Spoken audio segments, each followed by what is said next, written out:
It's already on. It's kind of ironic that Scott started with each of us knowing our place. I'm going to take you guys to a place right now. This place was in my brother-in-law Vin's backyard, August 27th, 2014 at 2:47 a.m. This is the longest day of the year. Mike said it was 2:47. It feels like 6 a.m. Okay? To really get you into this place, this is the Rose sauce making day. This day starts about 4 or 5 weeks earlier when whoever got the straw that day decided to order the 25 bushels of tomatoes. Okay? So at 6 a.m., we meet at one of my brother-in-law's, Vin's, house. Starts at 6 a.m. that morning. And that very first morning, we go in, we start the cleaning. Cleaning is my place. Okay? We have our brother-in-law, Vin. Vin's right now in the kitchen. He's cleaning all of the jars.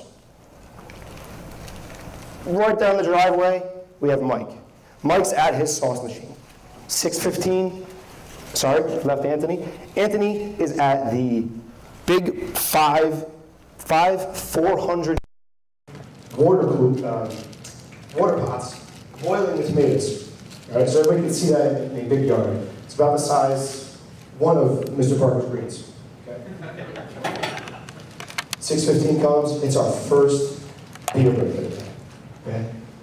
We get our beers, we're still waiting on Vinny to come outside. Go.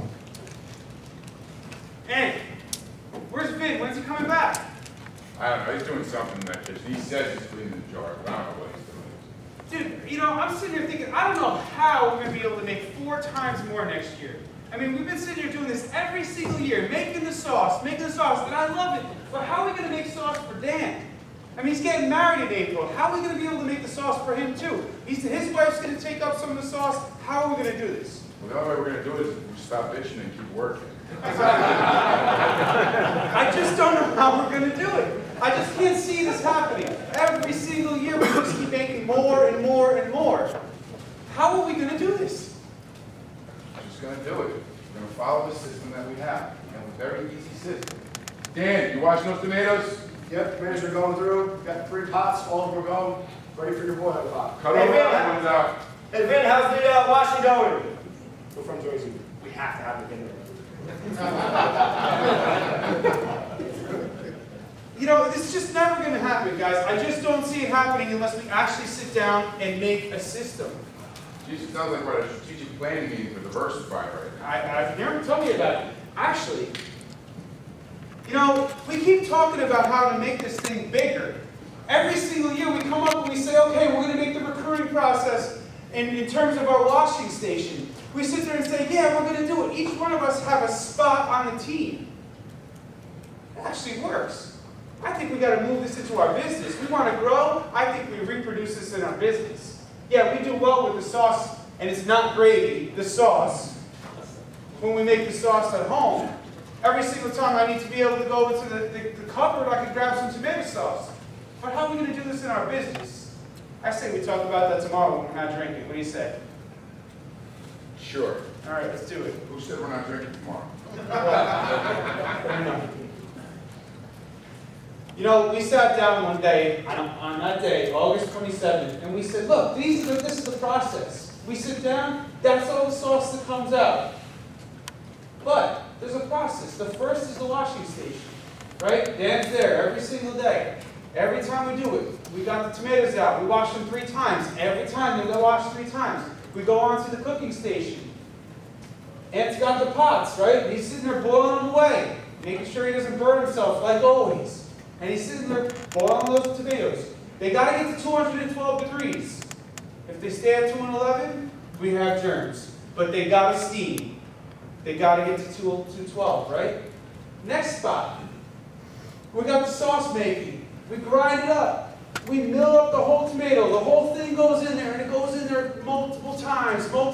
We just grind that baby up until it comes out looking like pepperoni almost on the other side. We just keep going with it.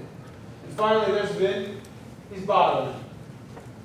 Vin never puts enough basil into the jar. I can say that because he's not here. We have to fight about it every year. He always doesn't put enough basil, but that's a Jersey thing. You see, each one of us have our place. Each one of us have a place where we sit there and make it work. And as we sat there and said, how can we make it bigger? Because Dan's getting married in April, we realized we can do it because each one of us is a part. There is a me in team. There is a spot where I belong.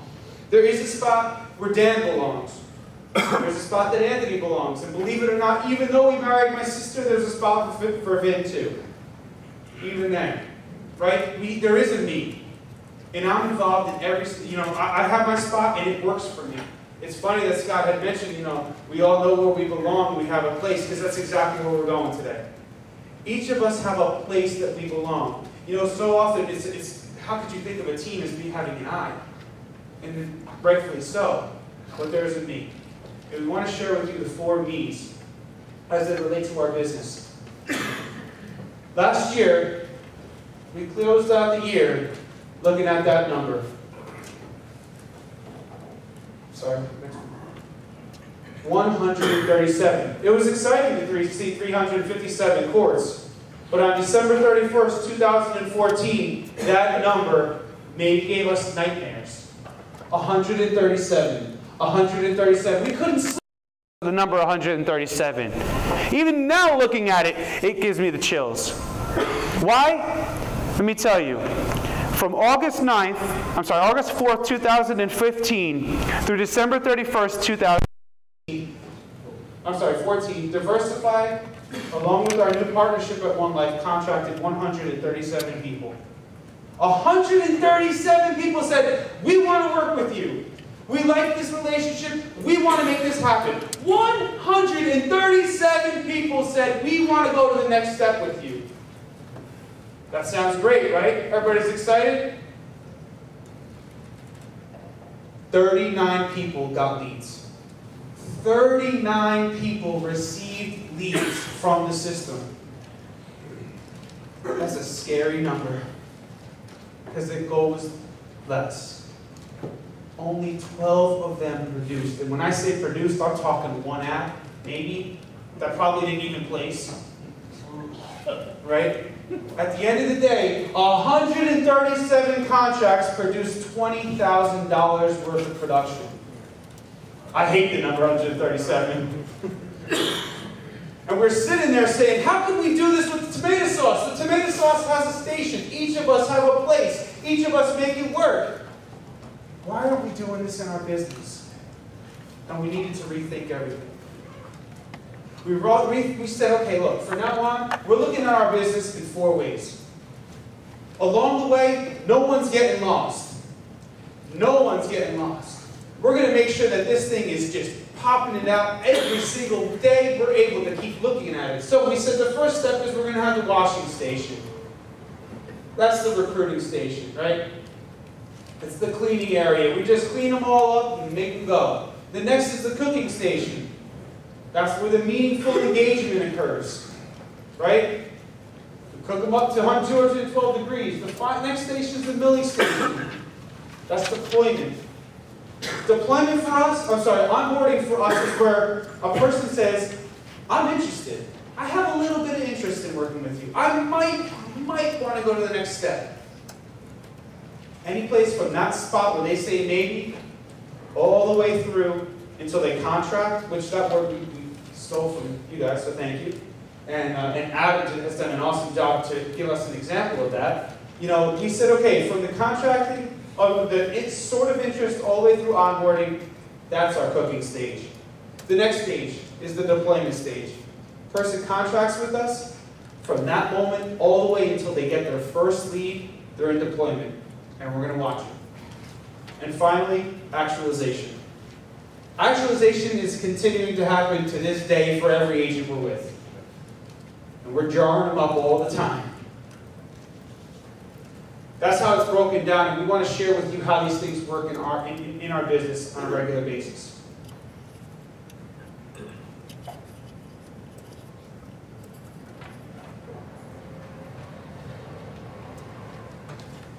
Everybody in front of you should have, or not everybody, some of you should have a Post-it of some sort. Can I just see a hand raised from anybody who's got a Post-it in front of you?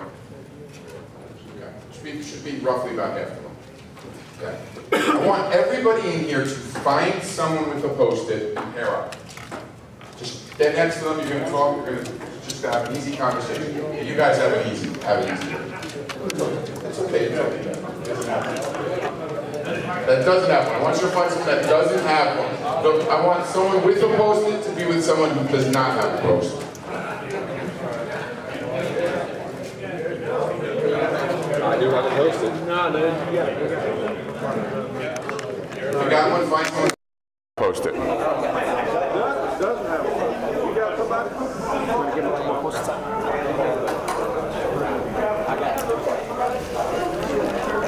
Is everybody paired up?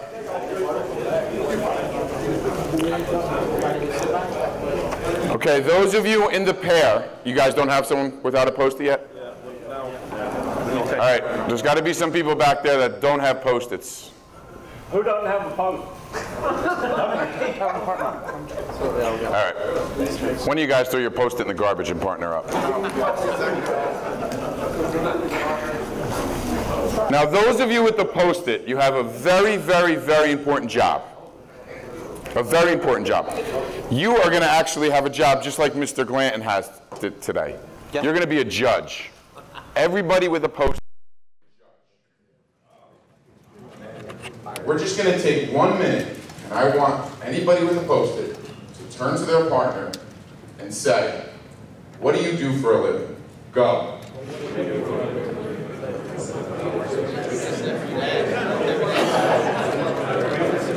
Make sure you answer it.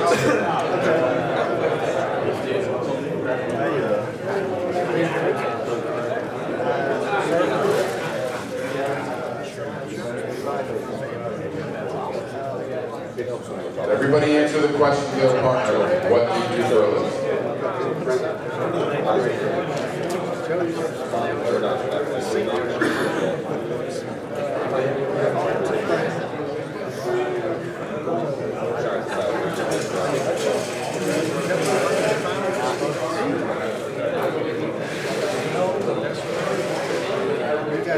Okay. Sure, right there. I mean, yes. Okay, so, of you judges with Post-its, who feels so strong about the answer that they got that they are willing right now to share their partner's answer with the group? Go for it.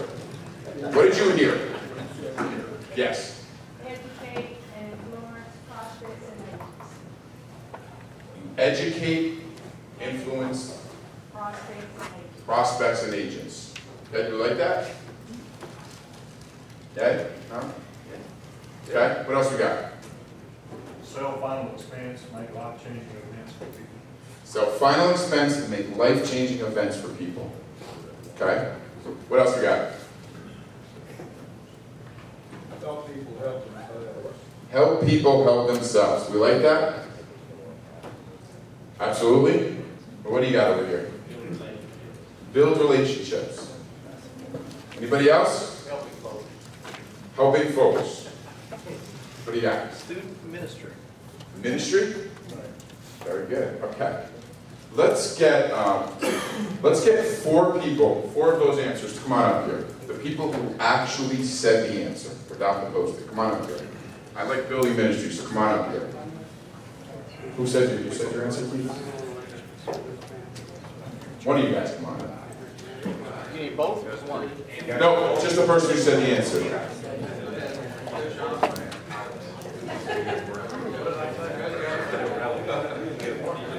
Okay. Okay. All right. Well, we'll get somebody else in. All right. In the meantime, we need one more person. Who had a good answer to what do you do for a living? Okay. We're going to try something that we've never done before. This is a disclaimer that if this doesn't work, we blame it on Dan. You know what? For those of you who don't know, we just got back from Nashville. We were at Dan's bachelor party in Nashville for the weekend. Right now, I am blaming everything on Dan. Everything. I actually hear my liver going. I'd like everybody to take out their phones. want you to all go to a website. I'm sorry. Actually, you don't need to do it. You guys don't need to do it up here. Everybody else does. You're going to go to a website. You're going to go to kahoot.it. KAHOOT.IT.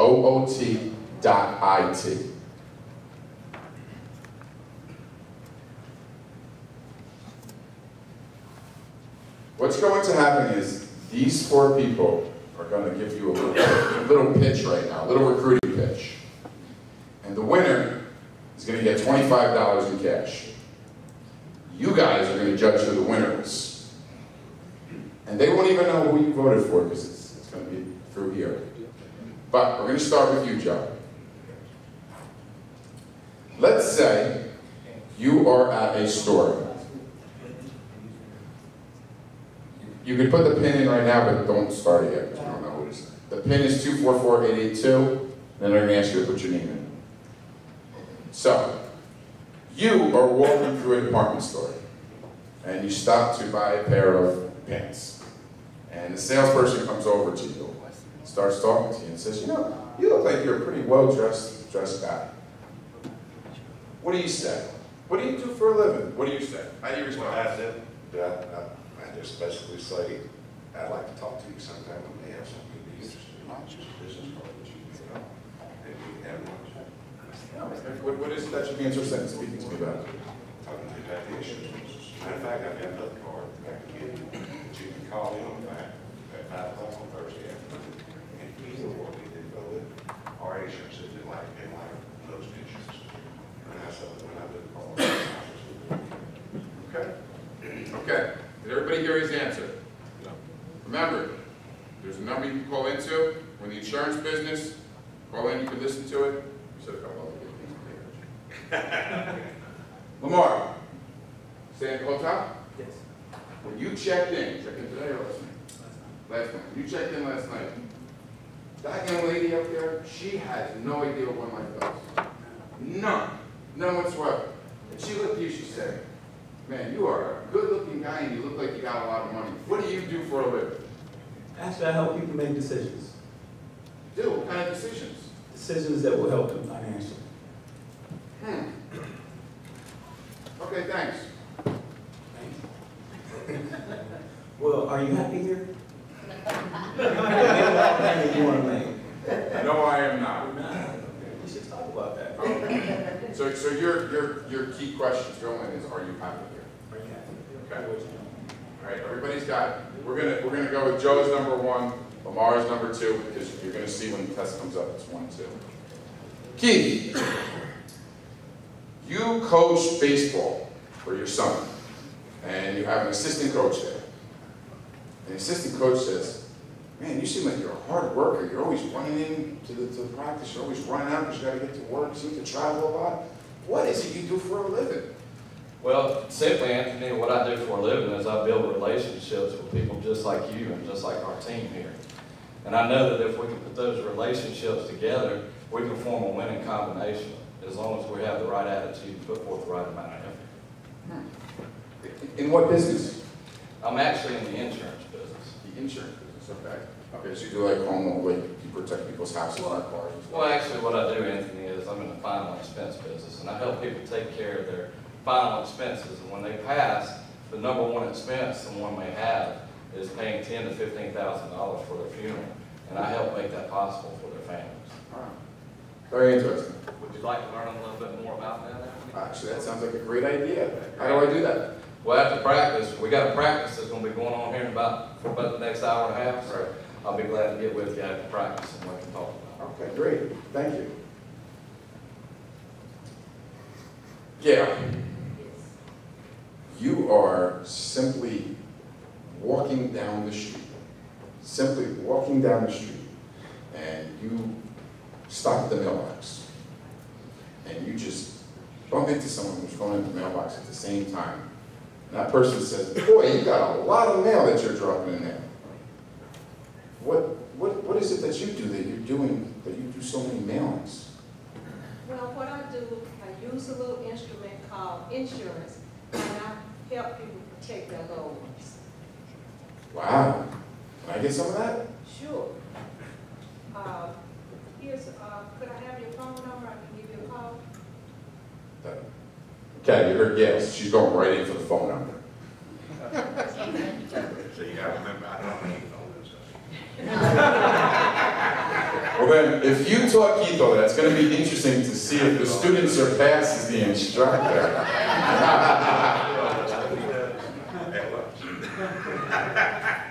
Okay, so now, everyone into Kahoot? So there you go. Let's go forward. Let's see who our winner is.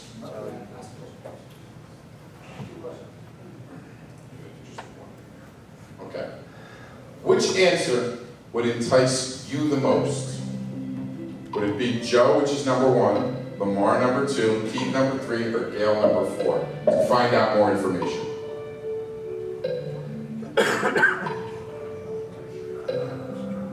Next time we'll get different music. No, you can't do that. You can't do that.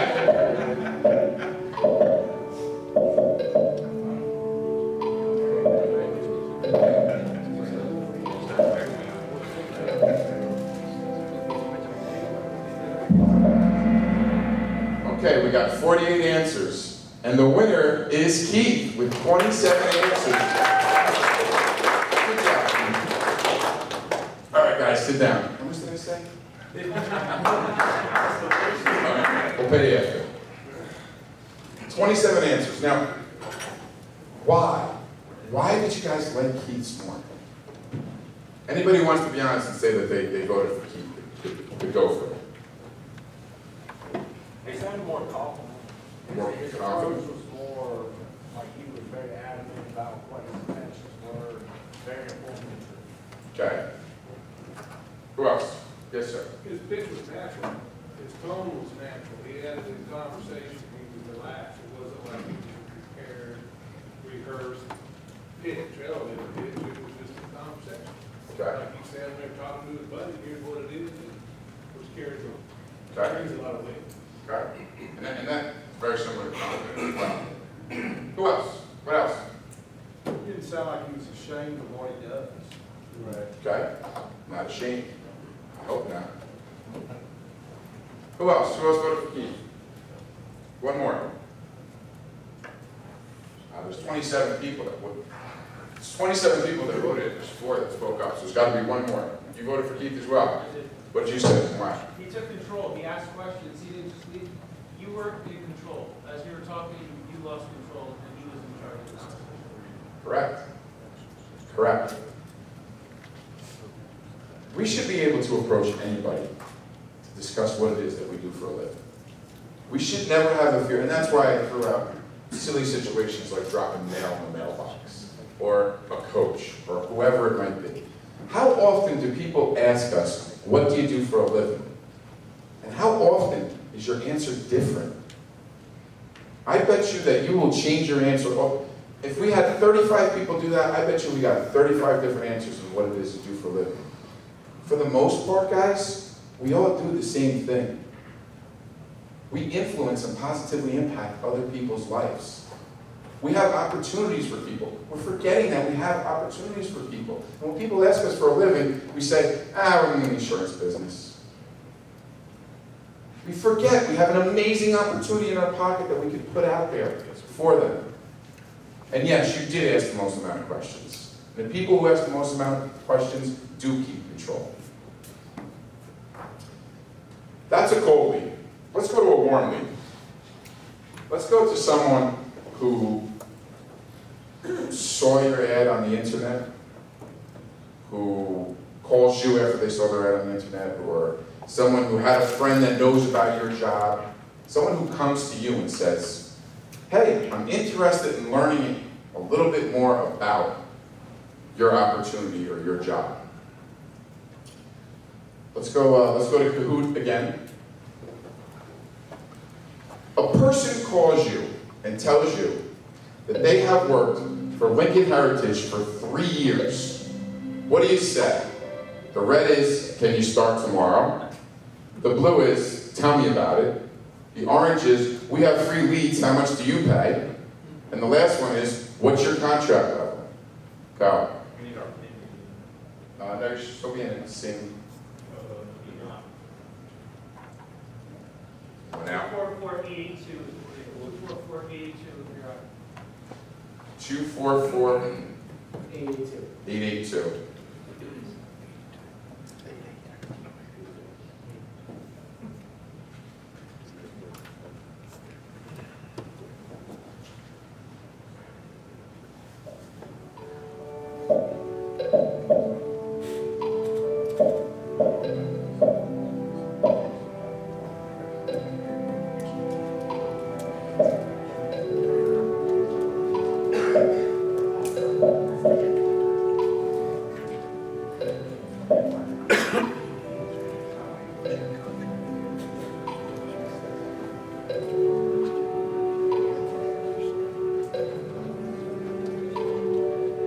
Everybody in? That's for a second. Go.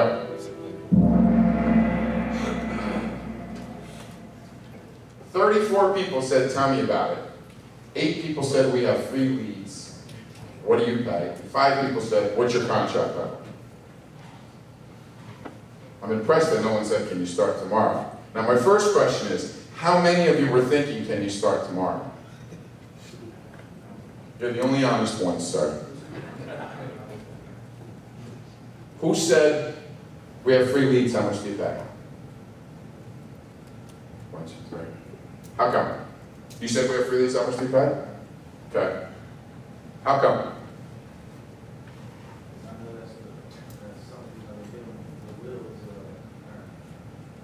Interesting. I'm gonna pick on you for a second.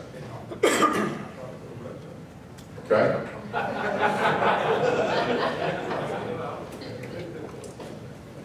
You don't seem like the type of person that gives up control. I'm not cracking a joke. You seem like someone that would absolutely keep control of a conversation in the middle of a sales pitch.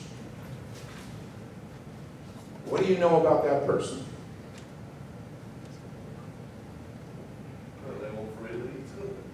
How do you know? The only thing you really know, they want an opportunity. They want an opportunity. Thank you. They want an opportunity. That's all you know, is that they want an opportunity. You don't know for sure. Maybe it's not leads. Maybe leads is not the thing that gets them. And obviously, most people in here said, tell me about it, because most of you are asking a lot of questions. You have to ask questions. You have to be able to keep control over and over again. The person who asks the question is the one who has control. Let's go to, let's kind of go to a wrap up on the recruiting side.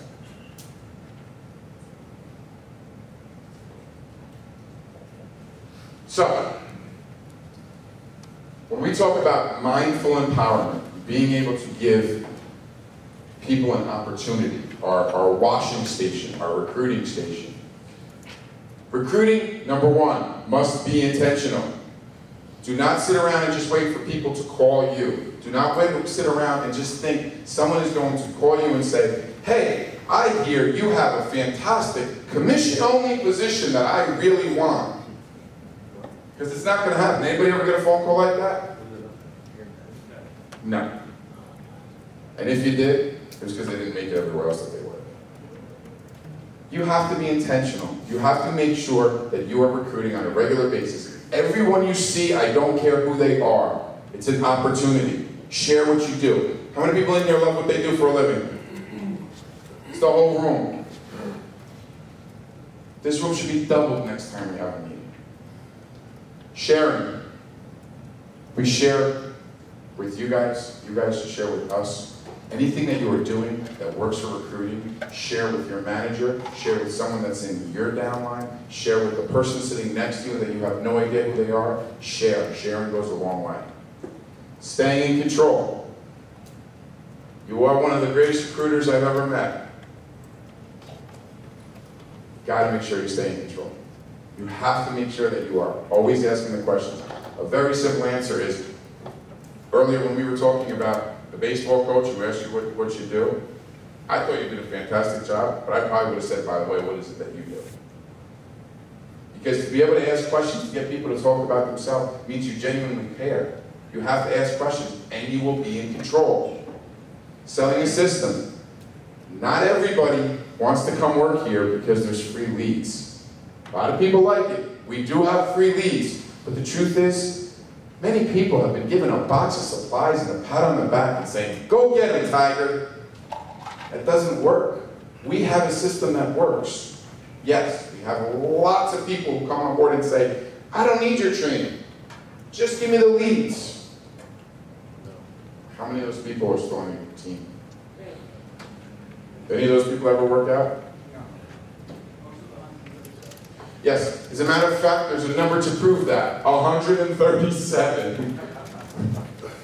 And we got about $20,000 in production. And the last thing is taking it away. If you were to meet someone, I don't care what level within your team you are at, blame it on someone else on why you can't offer them the position right now. I don't care where you're at in your team. You know, I think my manager is looking for some additional salespeople, but my manager is extremely busy. I'd like to pass your name and number off to him and see if he can try to get you in for an interview, because I really think this could be a good fit for you. If you are way at the top of your organization, say, my managers are doing quite a bit of hiring right now, but they are very, very specific on who it is that they will put on, because they only want people that can be trained. They only want people that want to learn. They only want people that can go out there and do what it is that they're asking to make it successful. So I'm not 100% sure if this could be for you. Do not just give it to them. Tell them, I'm not sure this is going to be a fit. That is our recruiting stage. That is our washing stage. Mindful empowerment. Now, meaningful. What I'm going to ask is for 4 volunteers. I just need 4 volunteers, maybe some people who like to cook, preferably. Got 1. Come on up. 3 more. We're getting there. Bobby, get Bobby. Come on, Bobby. Look, Bobby loves to cook. Come on, Bobby. Come on, Bobby. I see Dan in the back saying yes. Come on up. Come on, Kate Johnson. All right, here we go. I need you guys to stand right here. Yeah, I don't know if you guys have ever watched on Channel Fox on Channel Fox. We have MasterChef, right? You've ever seen the show MasterChef with Gordon Ramsay? Well, I love that show. And we want to play that game right now. So we have 4 volunteers, 4 chefs who have just volunteered. I'm still waiting on one more, right? He's coming. Okay. We have 4 chefs who have just volunteered to share with us by cooking. So inside the box, we have the ingredients necessary in order to create the process that we need in order for us to eat. Okay? So we're going to put it in their hands right now. The 3-minute time period is going to begin, at which point you guys will open the box, and the most, whatever's inside that you can make with the ingredients that are given, that is created, will win a prize. $25 again, okay? So we're looking for quality and quantity. All right? This process is about quality and quantity. We're looking for them to make as many so that we can all be fed, but we don't want to eat anything that's garbage. So please keep that in mind, chefs. Do we have a deal? All right, so we want to feed everybody based on what you guys do in here. So let's get to work, okay?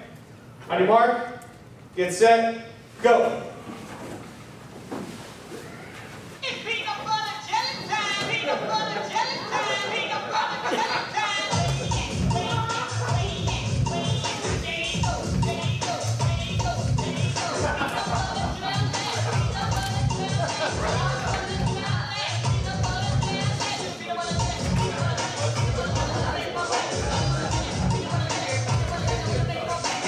Some of those things I do not want to eat. The ones that totally touch the ground.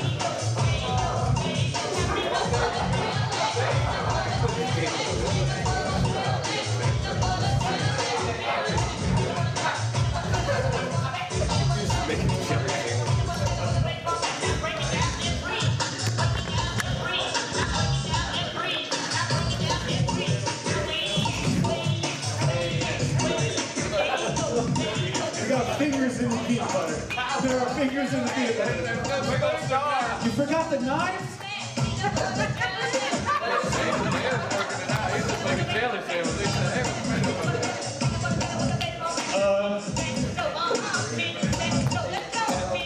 no knives.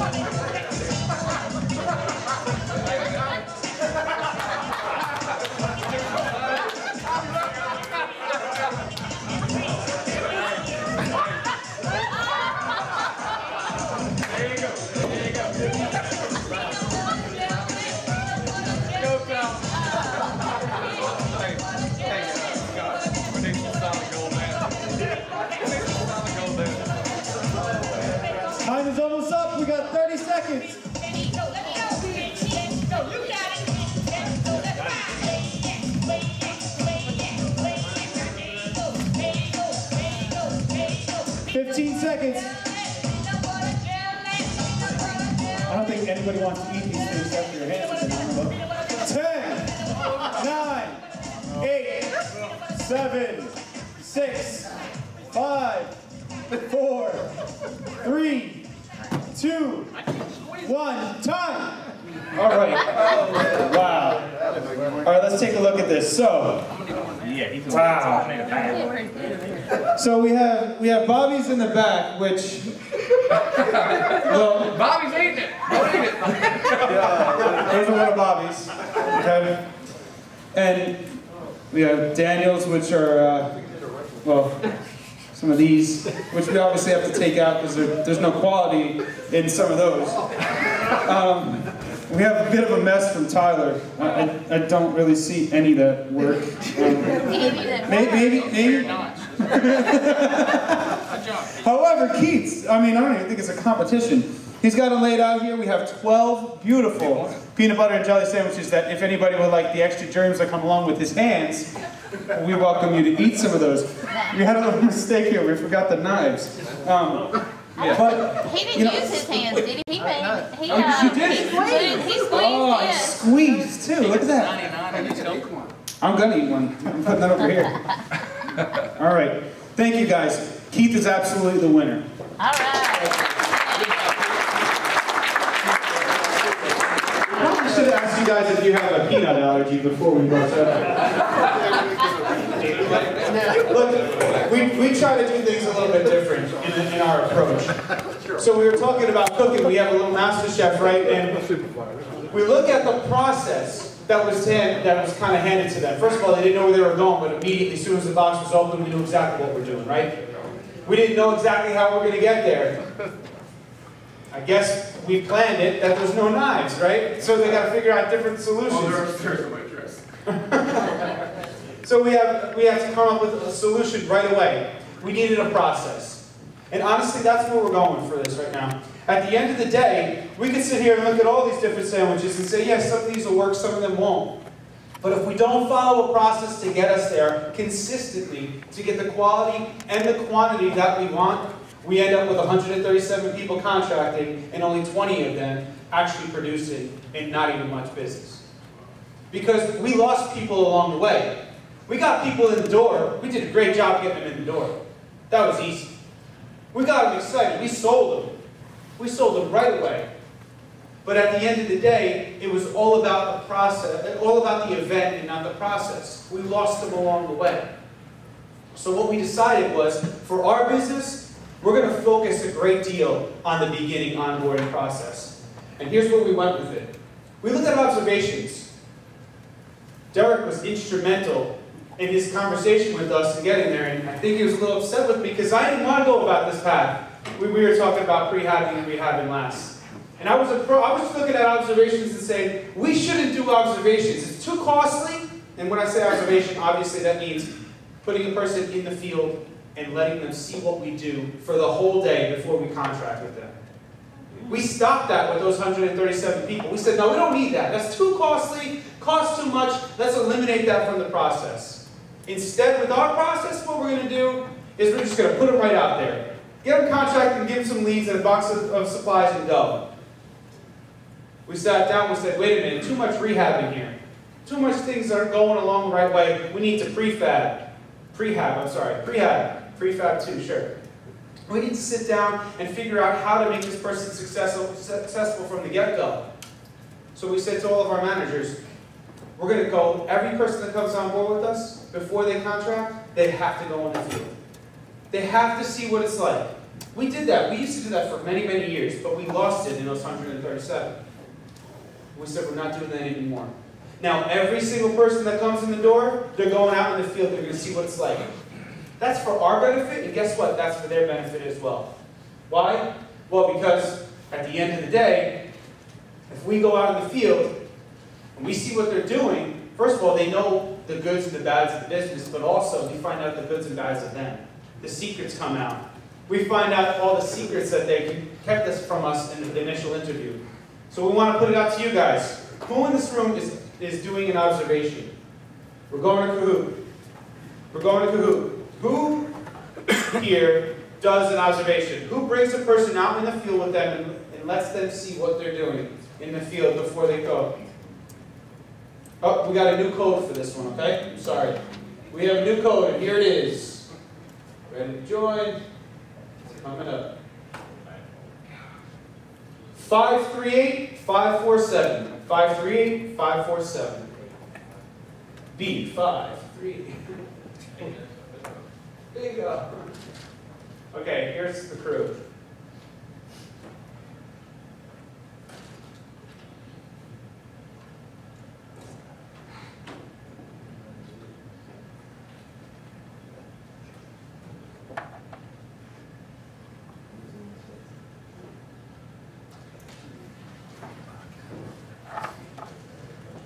All right, we're at 37. I think we can go. So here's the question. The one question that we have for you in regards to our onboarding, encouraging meaningful and creative engagement is, are you doing an observation prior to contracting a new person? Because we found the result staggering when we figured it out. Be honest, please. All right, Dan, you're good. The result from the room is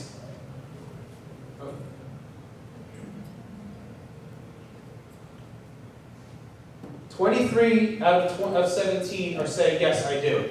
So a little over half the room. And quite frankly, we realized right away that we needed to get back to that.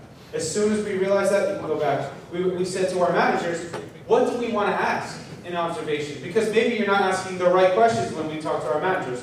We know that there's no science in terms of where we've been. We've messed it up before. So we sat down and said, guys, what do we need to ask? And these are the questions we came up with. First, we want to ask questions about their background. Specifically for those who are not doing this, as well as those who might be. We want to make sure that we can get things about their background that maybe the interviewer didn't get. Things about the candidate. We want to keep the candidate in the know. We want them to know what the business is like, the good and the bad. Right? The positives and the negatives. Bring it to the next one. So here's the questions that you should be able to ask yourself after an observation. And if you're not, you're really not getting enough information. First, how much time did you spend with the candidate? Was it a quick interview and that's it? In and out? Did the person see a sale and you said, great, I did my sale, now I can move on? Or did he see the sale and the lack of sales? Was the candidate on time? Did the candidate get lost while he was trying to meet you? How many of us have met that candidate, right? He's sitting there calling us on a regular basis trying to get in touch with us because we're sitting there in the McDonald's waiting for him and the guy can't just figure out how to get to the McDonald's. He gets frustrated. Was the candidate on time? How many appointments did you have? How many presentations did you have? How many sales? These are all important because they answer for you whether or not this guy got the whole picture. Did the candidate see both the positives and the negatives? Did they seem like they would be willing to learn? Were they trainable? Did the candidate tell you anything you feel would prevent him or her from doing his job on a full-time basis? You know, that's what we found it most successful. Just, this morning, getting a text from a manager who said, hey, I got that guy Bill. He was awesome. I know we were really excited about him, but he's running a beef jerky business on the side, and he actually tried to make me, I think he was looking at me as a client for his beef jerky business instead of considering this as a position for a full-time career. And that was the text from the manager this morning. We wouldn't have known that had we not given them the opportunity? Instead, we would have invested a great deal of money in it. After the observation, some questions your candidates should be able to answer, right? If we really invested the time in them, we should be able to answer. So what did you think of the job? How many sales did you see? Did you like the marketplace itself? What did you like the most? What did you like the least? Did you feel that you could learn and adapt our system, and you think you'd be successful in doing this job? Those are some of the questions that we shared with amongst ourselves as a team, and we've been able to get really far because we're asking the right questions and getting better answers instead of asking the wrong questions. So, at the end of the day, we looked at it and said, observations are great, but it's not enough. What else can we do to build trust, build rapport from a candidate right away, from the get-go? And this was something that we said we wanted to fix. None of those 137 people got it, but these guys, everyone since January 1st is. And that's our agent welcome kit. I want to share with you our agent welcome kit. Every person that contracts with us, the day that they contract with us, gets this kit. First thing is, it's a One Life envelope. It comes with a thank you card. It's a thank you card. It basically says, thank you so much for supporting, and actually, I'm sorry, I should add that it's inside of an envelope, and the thank you card is written and addressed to the significant other, okay? It's not written to the agent that's contracted with us, it's to your significant other. It's handwritten, actually, by my mother. We purposely have her writing it because my father, being the CEO, he's sharing that information with her, making that person who's the significant other feel like they're automatically welcomed into the business. Right? She handwrites it. She says, thank you so much for supporting John in his decision to partner with Diversified. It's essential to his success that he have your support. If you have any questions, feel free to give me a call. And it puts Ronnie, and then on the other side it says, P.S. I look forward to partnering with you in Cancun or Aruba, whatever the place is. Cabo, whatever the place is, we want to make sure that they know that there's a trip coming up. Right? That's the key here for the significant other. Inside the envelope, there's a letter directed from Mike Sr. to the actual candidate. Talking about, look, what we look forward to working with you. If you have any questions, feel free to know that you can come right to me. There's a quick start checklist. It gives them their username and their password. That's one of the things that we were finding. A lot of people having challenges getting into the websites to get their leads and stuff like that. It goes right there. It's in writing. They get it from us the day that they contract. Here's a checklist. First, read through these documents. Second, here's your username and password. Third, memorize our telephone script. It's behind this. Because I'm going to check that on you. And if you don't do it by the time that I need you to do it, then clearly you don't have the ability to make this thing happen. And finally, give your coach a call. So those are two things. That's our script right there. There's a calendar.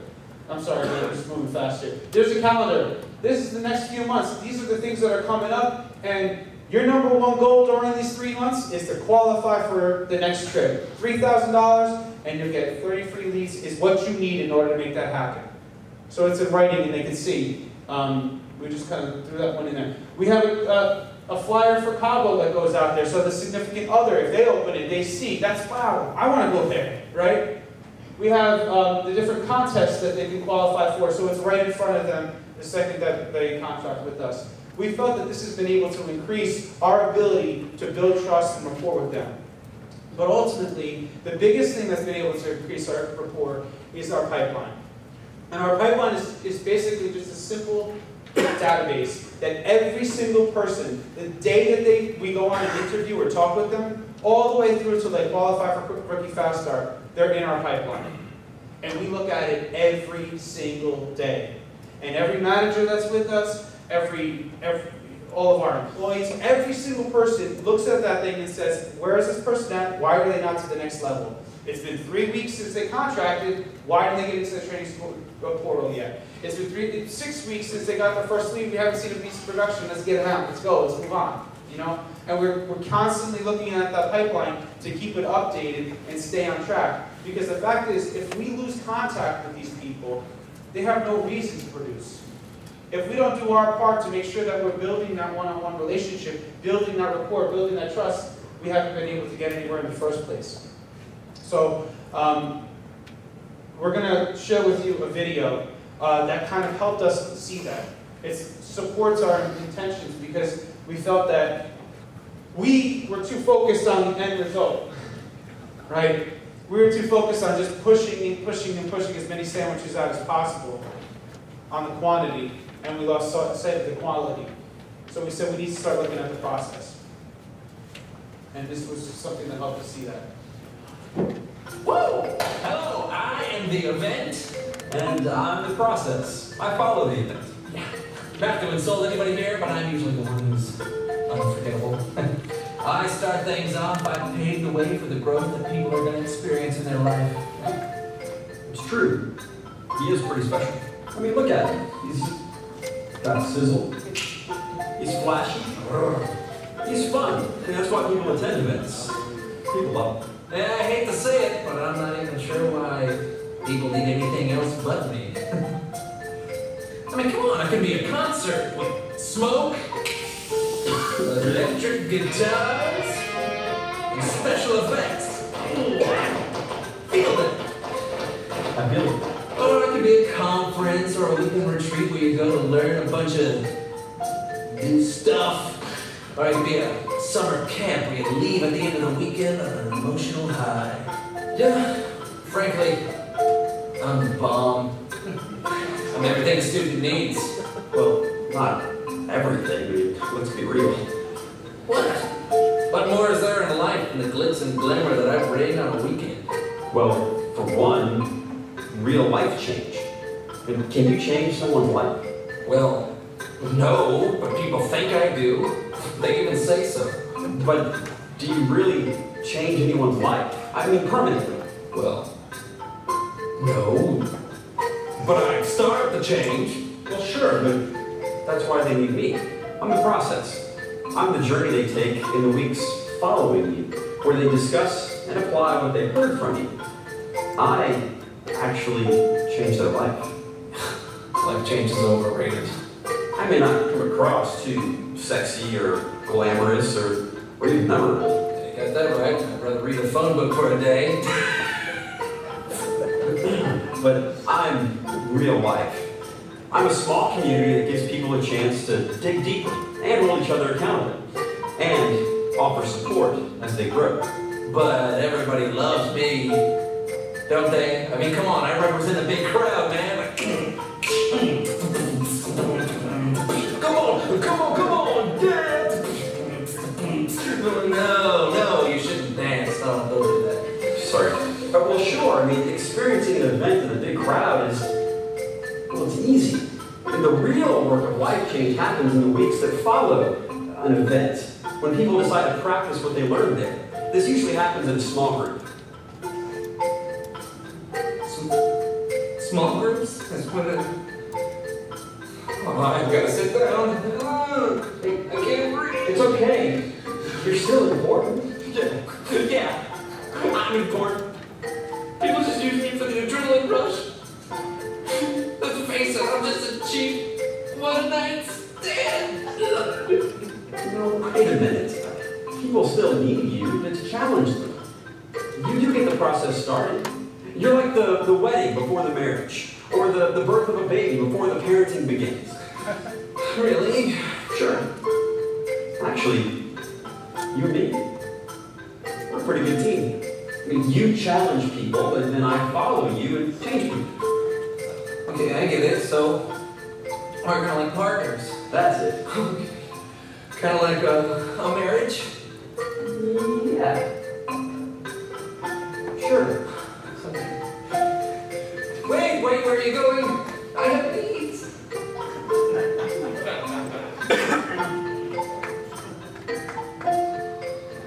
So the point is, you can go out there and you can recruit all day long. You can tell everybody, you can give them all the promises in the world. You can tell them about a new system that's out there, the training they're going to get, the leads they're going to get, the support they're going to get in sales meetings and conference calls, and all the contact they're going to have with you. And then after you get them out there, and you celebrate the fact that you might possibly have a new producer that could be strong, you need to follow through with the process. The event is the recruiting. The event is getting them on there. But now you have to train them. You have to be able to do what you promised them that you're going to do. Which brings us into deployment. Deployment is where you actually enlighten them. You might have made them all these promises, but now you actually need to do that. Deployment, that is our third section. Within deployment, you have to obviously put them through some sort of training school. Some of you are doing training schools on your own. We do a training school on our own. There's the academy that happens. How many people are doing training schools on their own? Just out of curiosity. Just a couple, looks like. Okay. So with that said, that means everybody else in here has all their people going to the academy, right? No? Pretty much. I think this academy would absolutely not be at the office if that were the case. I think the academy would probably be at the conference center because there'd be so many people sitting in.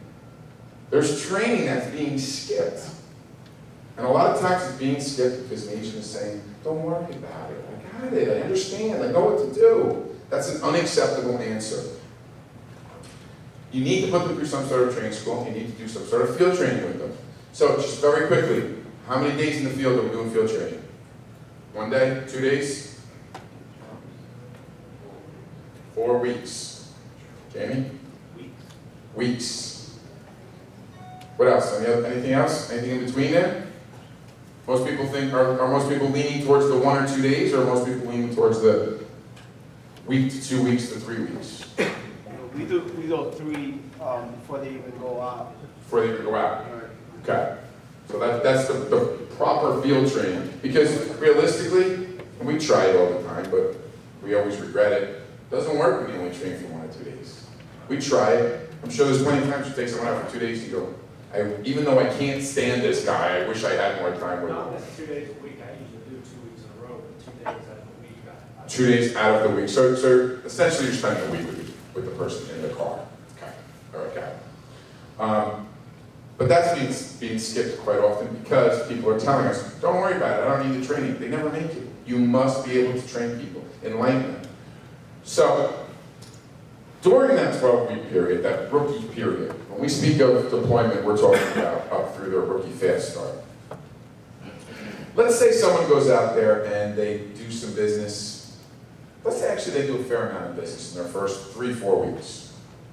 You're done training them, they're out there on their own. What do you do then? You ride along with them again?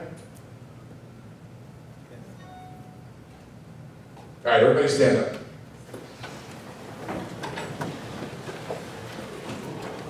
I know it's the afternoon, but I'm losing you. All right, everybody, let's jump around a little bit. Let's shake our arms out a little bit. Let's do the Derek dance. You know how the Derek dance goes? All right, let's shake that a little bit. All right, let's do a couple claps. Let's get the blood flowing again. All right. Now you can sit down. Now, someone is successful. They go out, they do well for the first few weeks. Do you ride along with them again? Yes. See, it just takes a little bit of shaking and clapping. How often should you ride along with someone in their first 12 weeks? Once every month. So after you get them successful and you train them, you're probably in the rookie fast start going out another 3 days or 4 days with them. Okay? Too many times we see people that start to do business, they start to do great when they first go out there. And after they become successful out there, they start to make little changes. And their little changes become bigger changes and bigger changes and bigger changes. And then you bring them in the office and you say, and they're going to tell you it's the leads. Right. They didn't make any changes. It's only the leads. They are doing everything that they were doing from day one. So what you need to do is take that person and role play in front of a video camera and play it back to them. You will not believe, if you did your own presentation in front of a video camera and watched it, you'd be shocked at the things you're doing and you didn't know that you were doing them. When I watch this videotape, I'm going to be shocked at the things I'm doing standing up here right now. When you see yourself on videotape, you can't believe some of the things that you're doing. So, to be able to take an agent and say, no, we're going to invest a couple hours, because it is a couple hours, guys. After you videotape them, you then need to sit down and say, now let's watch it. You need to tear it apart. You need to go step by step through it. But it will be one of the most productive things you ever do. Now I'm going to take it back to another basic. So we teach somebody how to make phone calls, right? And they're out there for 6 weeks making phone calls. I bet you they might sound something like this.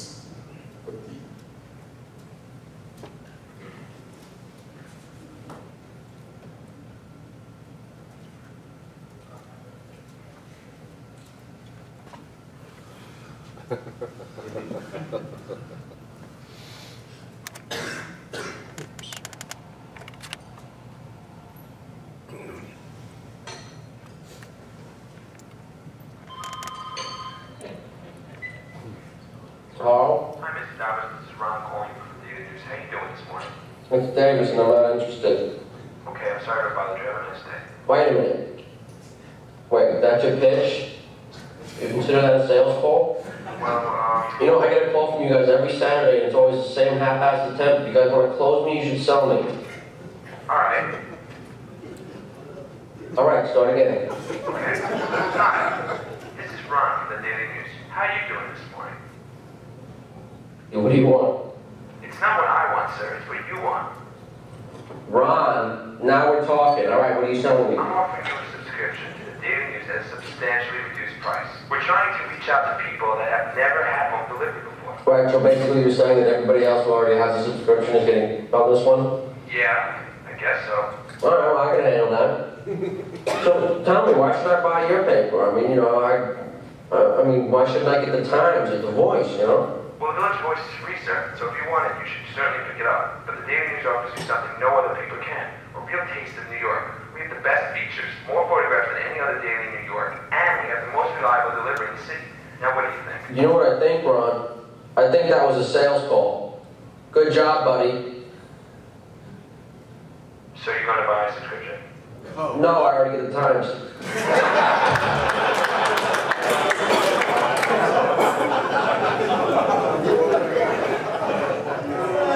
But the thing is, all he needed was a gentle push. He just needed that gentle nudge to say, what are you doing? But the problem is, we're handing our people the leads. I'm sorry, Bill's not here, is he? You'd get mad at me if I said handing them. We're telling them to log in and see their leads. And then we might even say, well, how many appointments do you have? And when they say they have 6 appointments, you say, well, that stinks. You need to have more appointments, and now you're going to go door knocking. But the truth is, we've got to get to the root of the problem. You're not listening to them on the phone. It's boring as heck to sit there and listen to somebody on the phone.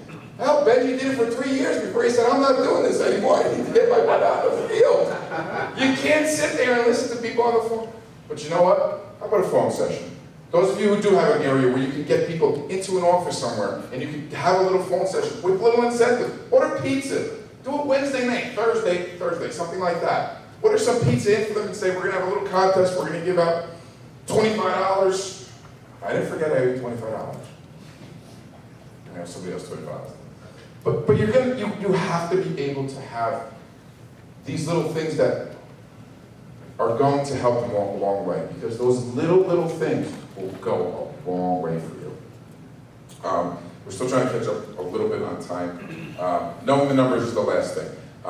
You have to be able to not only know their numbers, but you have to be able to go over their numbers, especially in the first 12 weeks.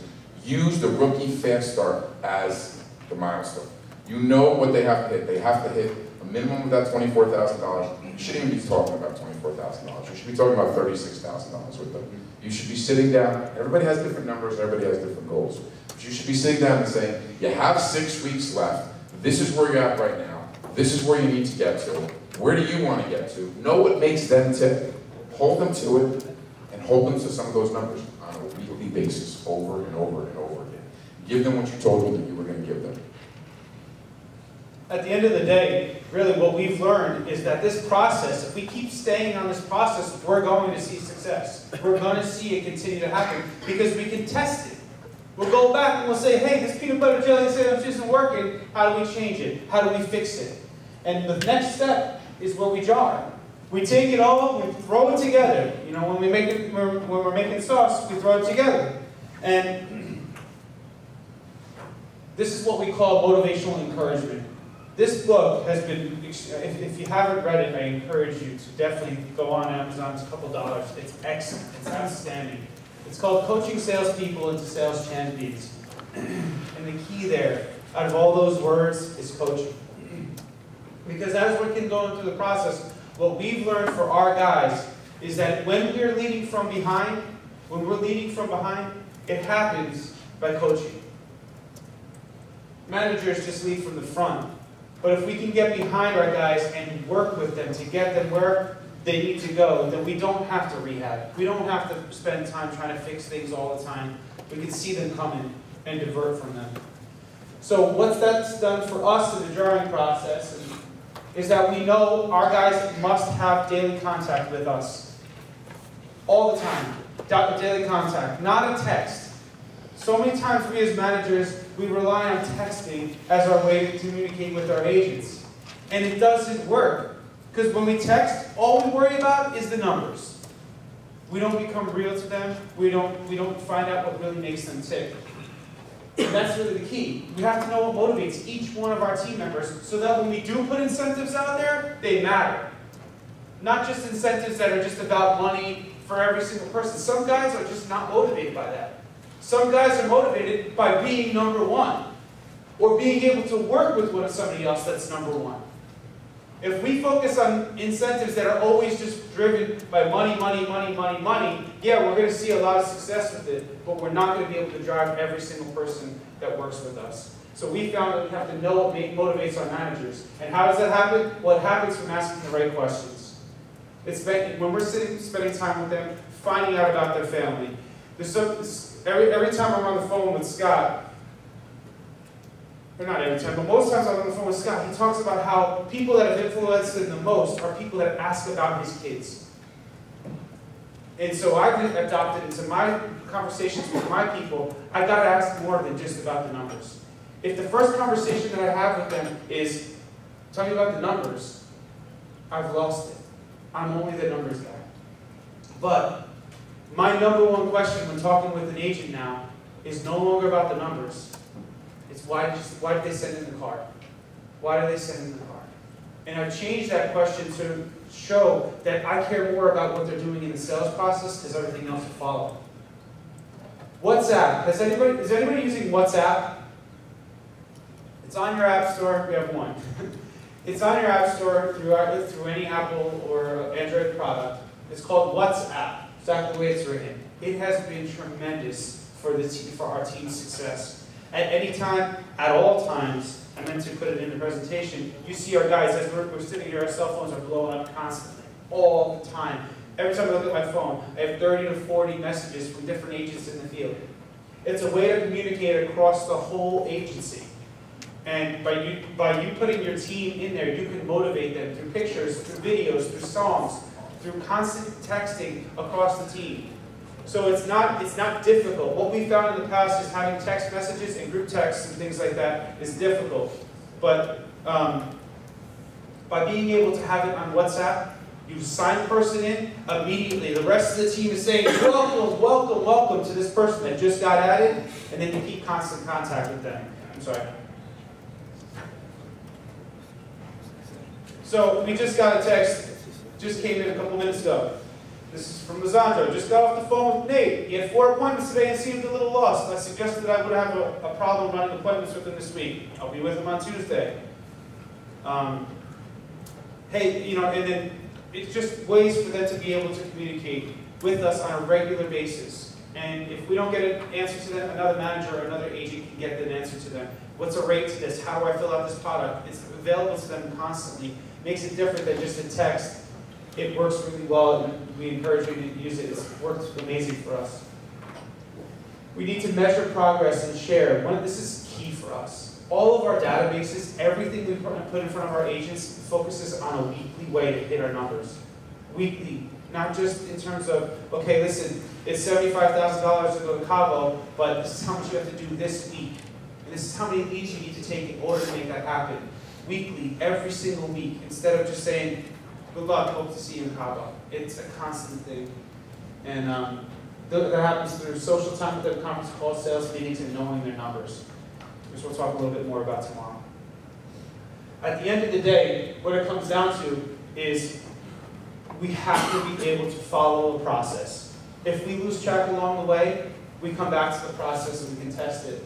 We have to share that process with each other.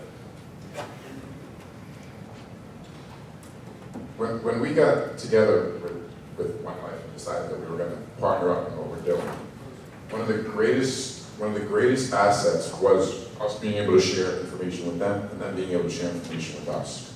As we go through every single process, whether it's the recruiting side, the onboarding side, the deployment side, or the acquisition side, every single part of it is all about sharing. About 3-4 weeks ago, we had a conference call with Jamie where we just kind of hopped on and just talked about some of the things that we were doing and trying to increase our placement rate. I'm sorry, trying to increase premium per lead. Talked a little bit about placement rates. And we basically just spent an hour on the phone just speaking about different things that we were doing to try to help each other. Anytime you can help other people, Zig Ziglar said it, in fact I heard it even earlier today, and it wasn't Zig Ziglar that someone said it. You help enough people get what they want, you're going to get what you want in return. Share, share, share. The managers, our managers at a managers meeting, actually wasn't even this past managers meeting, it was the one before that, came up with a list. Do we have that on here? We don't, okay. We will try to get for tomorrow a list so we can try to share with you what our managers came up with. We sat there and said, guys, we don't want to tell you what your responsibility is. You tell us, what is the definition of a good manager? 4 pages long. We had nothing to do with it. Now we might have poked a little bit here and there, but we'll just say we had nothing to do with it. It was all information that they fed back to us. We will share that with you guys tomorrow, or we'll give to Scott or whatever. But it's all about sharing.